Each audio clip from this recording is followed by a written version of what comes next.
Harapan anak tak boleh pupus di tengah keterbatasan. Hak anak memperoleh pendidikan jangan dikesampingkan. Di tengah pandemi, anak-anak berjuang melawan ruang dan waktu mengejar impian dengan modal meminjam ponsel untuk belajar online. Anda menyaksikan Ayu Siang bersama saya, Davi Pratama.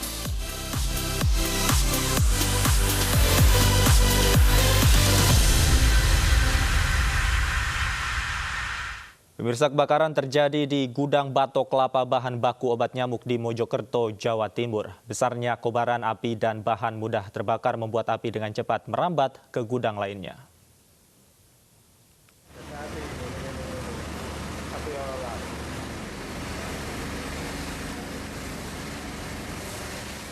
Kebakaran terjadi di gudang batok kelapa sebagai bahan baku obat nyamuk di Mojokerto, Jawa Timur.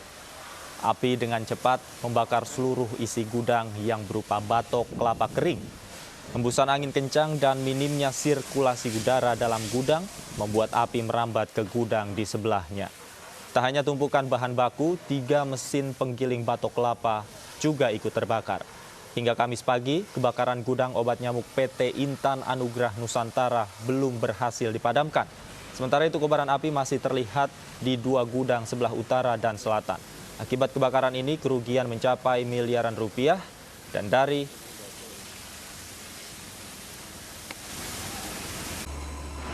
kurang lebih 12 jam sampai hari ini, jam 5. Kendalanya apa, Mas?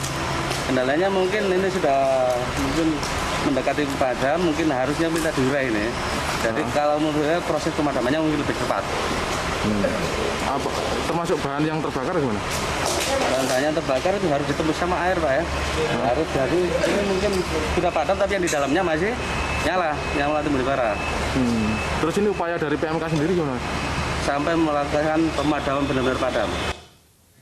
Sementara itu, pemirsa, ribut antar tetangga mengakibatkan 2 orang kakak beradik di Kabupaten Kolaka, Sulawesi Tenggara tewas mengenaskan. Pembunuhan sadis ini dipicu hanya karena persoalan pagar.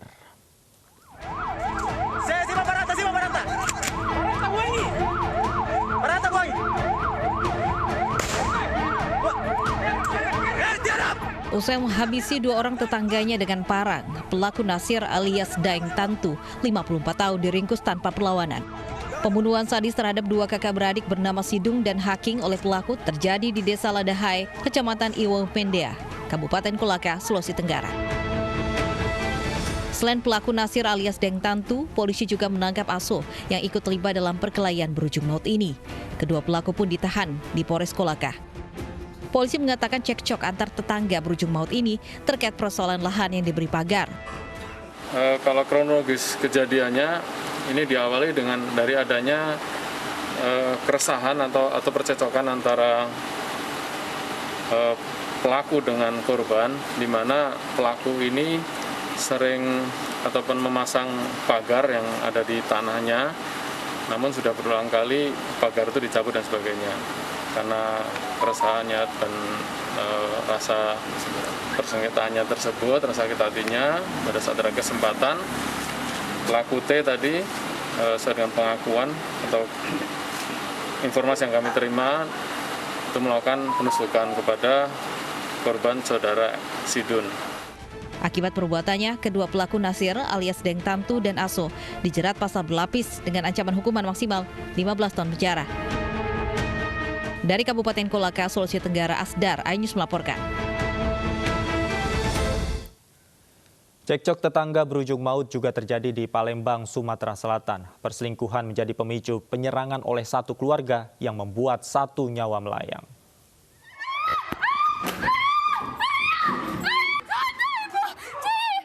Inilah rekaman video penyerangan terhadap korban bernama Sujono oleh 3 orang tetangganya sendiri di kawasan Lorong Jambu, Kelurahan 36 Ilir, Palembang, Sumatera Selatan. Sujono diserang setiba di rumah usai menunaikan sholat Isya di masjid. Kalah jumlah, perkelahian menggunakan senjata tajam membuat korban terluka parah. 2 dari 3 pelaku berhasil ditangkap warga, sementara korban dibawa ke rumah sakit. Polisi yang tiba di lokasi kesulitan mengevakuasi 2 pelaku yang disandra oleh warga yang geram. Setelah berdialog, warga menyerahkan 2 pelaku beserta barang bukti ke pihak berwajib.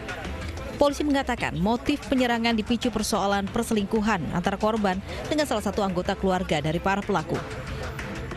Jadi korban keluar dari masjid, kemudian bertemu dengan kelompok pelaku, jadi cekcok dan sampai dikejar sampai ke rumah. Korban diserang pelaku di rumah korban ya, Bang? Iya. Satu keluarga, Bang, pelaku atau tidak? Iya, masih bersaudara, masih dan Hingga kini penyelidikan masih terus dikembangkan dan polisi masih memburu satu pelaku lain yang kabur. Dari Palembang, Sumatera Selatan, Muhammad David, iNews melaporkan. Kita beralih ke informasi lain, pemirsa, sebuah peringatan bagi para orang tua agar lebih waspada memantau buah hatinya. Di Cilacap, Jawa Barat, seorang siswi SMP diperkosa 5 pemuda yang dikenalnya melalui media sosial Facebook.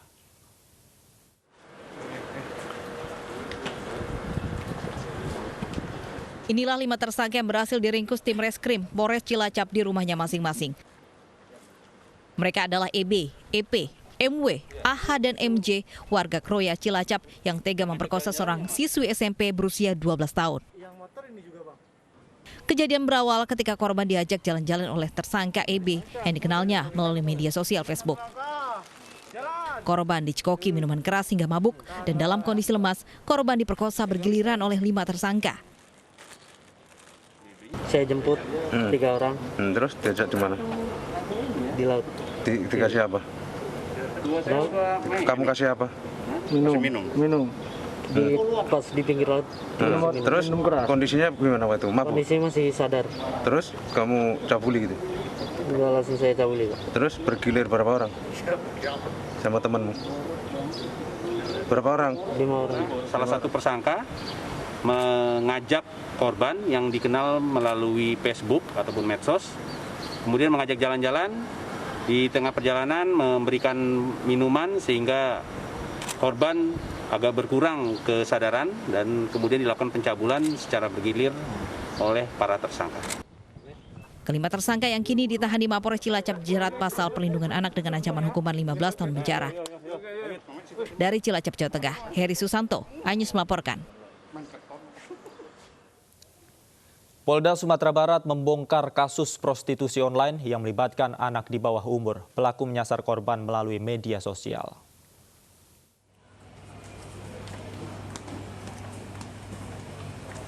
Pelaku DE hanya tertunduk malu saat digiring petugas kepolisian Mapolda Sumatera Barat. Pria 26 tahun ini diamankan di salah satu hotel berbintang di Kota Padang saat melakukan transaksi dengan pria hidung belang bersama 2 anak di bawah umur yang dijadikan PSK oleh DE. Tersangka mencari wanita untuk dijadikan PSK melalui media sosial. Petugas menyita uang tunai Rp1 juta, alat kontrasepsi, kunci kamar, serta telepon genggam sebagai barang bukti. Itu memasarkan atau menjual itu lewat apa itu, Pak? Lewat via WA. WA ya, Pak? Aplikasi WA. Untuk korban, Pak, ada yang beberapa yang di bawah umur, Pak. Itu asal mana itu, Pak? Apakah asal Kota Padang atau luar Kota Padang, Pak? Bisa diulang lagi, Pak? Kota Padang, khususnya di luar Provinsi Sumatera Barat. Luar Sumber? Iya, di luar Sumber. Pelaku menawarkan setiap anak pada pria hidung belang dengan harga Rp800.000. Tersangka dijerat pasal tindak pidana perdagangan orang serta pasal tentang perlindungan anak dengan ancaman paling lama 15 tahun penjara. Dari Padang, Sumatera Barat, Budi Sunandar, iNews melaporkan.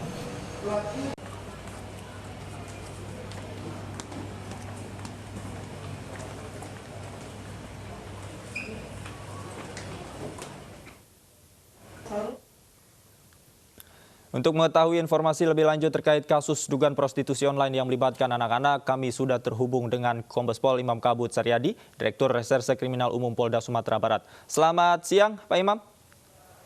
Selamat siang, Mas Davi. Baik, Pak Imam, bisa dijelaskan bagaimana perkembangan kasus prostitusi online ini yang diduga melibatkan anak di bawah umur, Pak? Perkembangannya seperti apa? Baik, untuk sementara ini kami sedang melaksanakan proses penyidikan lanjutan.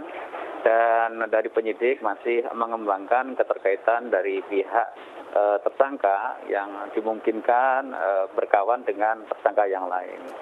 Nah, untuk itu kami tetap mengembangkan kasus ini dan sementara unit masih mengumpulkan bahan-bahan keterangan dan informasi berkaitan dengan tersangka yang sudah kita persangkakan pada waktu yang lalu.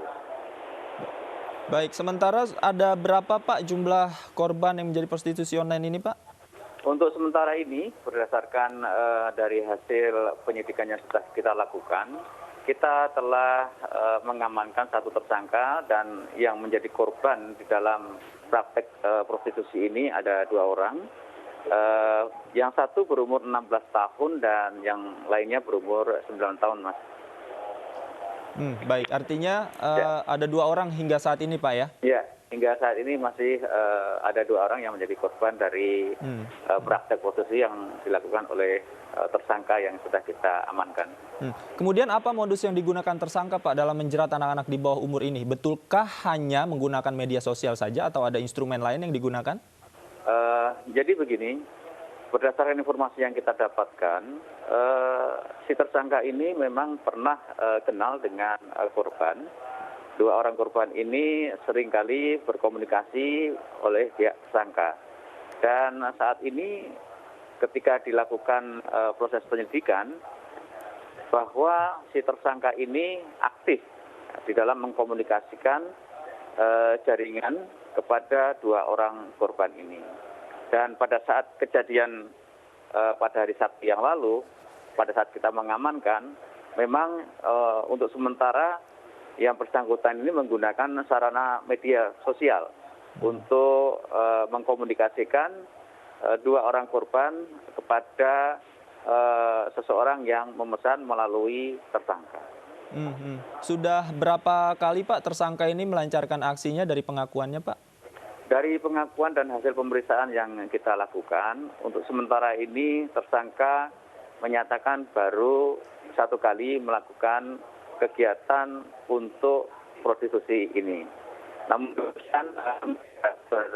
atau mengasih keterangan tersangka saja, karena pada saat ini juga kami masih mengupayakan untuk mengembangkan apakah yang bersangkutan ini melakukan kegiatan seperti ini lebih dari 1 kali, dan juga mengembangkan kepada tersangka, kemungkinan tersangka lain dari hasil keterangan yang nanti kita akan kembangkan. Pak, kalau dari korbannya ini sendiri sudah dimintai keterangan, Pak. Faktor apa yang memicu mungkin korban ini mau diajak oleh tersangka melakukan hal ini, Pak? Ya, jadi berdasarkan hasil pendalaman kami, pada saat kami melakukan wawancara dan sekaligus melakukan pemeriksaan dalam BAP, latar belakang adalah ekonomi, pemenuhan kebutuhan ekonomi. Di samping itu, yang bersangkutan ini tidak ada pekerjaan yang tetap, sehingga dia bersedia untuk dikomunikasikan atau dimintakan untuk melayani sesuai dengan apa yang dimintakan oleh tersangka. Jadi semua semata-mata faktor ekonomi. Untuk yang faktor yang lain kita belum dapatkan karena berdasarkan keterangan dari korban sendiri, yang bersangkutan memerlukan kebutuhan untuk pemenuhan kebutuhan sehari-hari. Kemudian dalam menjalankan aksinya, Pak, apakah tersangka melakukan promosi di media sosial ini seorang diri ataukah ada teman-temannya lain yang membantunya seperti itu untuk memasarkannya, Pak? Itu masih dalam pengembangan. Memang pada saat kita melakukan proses penyelidikan berdasarkan informasi yang kita dapatkan, korban ini dimunculkan melalui sarana media dengan memberikan gambaran kepada orang yang akan memesan. Nah, dari gambaran itu ada ketertarikan dari pemesan, sehingga melalui mucikari ini si pemesan ini tertarik. Dan pada saat ini juga yang sudah kita dapatkan dari pihak tersangka adalah bukti yang berupa petunjuk, baik itu handphone yang dipakai ataupun gambar-gambar screenshot yang kita dapatkan, yang di gambar tersebut ada pihak korban yang dimunculkan. Demikian, Mas. Baik, Pak, terakhir, Pak, ancaman hukuman yang akan dikenakan pada tersangka ini seperti apa, Pak? Baik. Jadi kami menerapkan pada 2 pasal dalam 2 undang-undang yang berbeda. Yang pertama adalah pasal 2 Jungto 17 Undang-Undang Nomor 21 tahun 2007 tentang tindak pidana perdagangan orang, dan pasal 88 Jungto pasal 76 Undang-Undang Nomor 17 2016 tentang perlindungan anak. Ini ancaman hukumnya ancaman hukumannya itu minimal 3 tahun dan maksimal sampai 15 tahun. Baik, terima kasih Kombes Pol Imam Kabut Saryadi sudah bergabung bersama kami. Kita tunggu terus perkembangan kasusnya, Pak. Terima kasih, selamat siang.